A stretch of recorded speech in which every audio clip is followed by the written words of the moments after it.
সামনে কিভাবে সিএনসি কিভাবে আগুন আগুন ও আল্লাহ দেখেন ও আল্লাহ ভাই দেখেন একটা ট্রেনের সামনে কিভাবে সিএনসি কিভাবে ও আল্লাহ দেখেন ও আল্লাহ আল্লাহ আগুন আগুন এই যে দাঁড়াইছে। শনিবার দুপুর এক হৃদয় বিদারক দুর্ঘটনায় কক্সবাজারের রামুতে ঝরে গেল 4টি তাজা প্রাণ।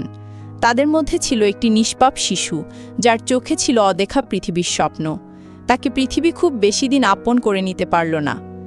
এক মুহূর্তের ভুল বা অবহেলা যাই হোক না কেন এই ছোট্ট জীবনের আলো নিভিয়ে দিল চিরতরে।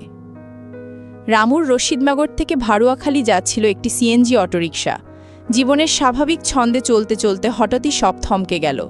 রেল লাইন পার হওয়ার সময় আচমকা ছুটে এলো দ্রুতগামী ঢাকামুখী কক্সবাজার এক্সপ্রেস ট্রেন। ট্রেনটি সজোরে ধাক্কা দিল অটোরিকশাটিকে।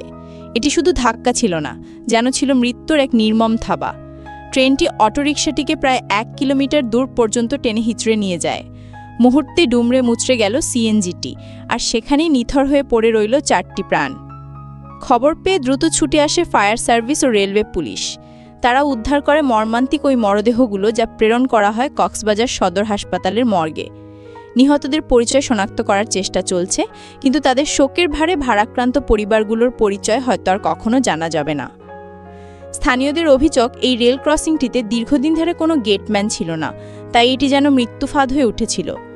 এই পথ দিয়ে প্রতিদিন কত মানুষ যাতায়াত করে, কত স্বপ্ন পাড়ি দেয়, কিন্তু আজ সেই পথই কেড়ে নিল কয়েকটি জীবন। তাদের চোখে এখন একটাই আবেদন, আর যেন কোনো পরিবার এমন শোক না পায়। তাদের কান্নায় একটাই প্রশ্ন, আর কত প্রাণ গেলে রেল ক্রসিংয়ে একজন গেটম্যান নিয়োগ হবে। এই ঘটনা শুধু একটি দুর্ঘটনা নয়, এটি এক অবহেলার করুণ পরিণতি।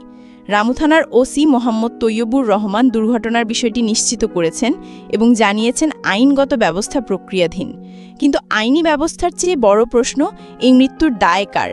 রেল লাইনের পাশে আজও পড়ে আছে নিঃশব্দ কান্নার ছায়া, আর একটা প্রশ্ন, এই মৃত্যু কি শুধুই দুর্ঘটনা?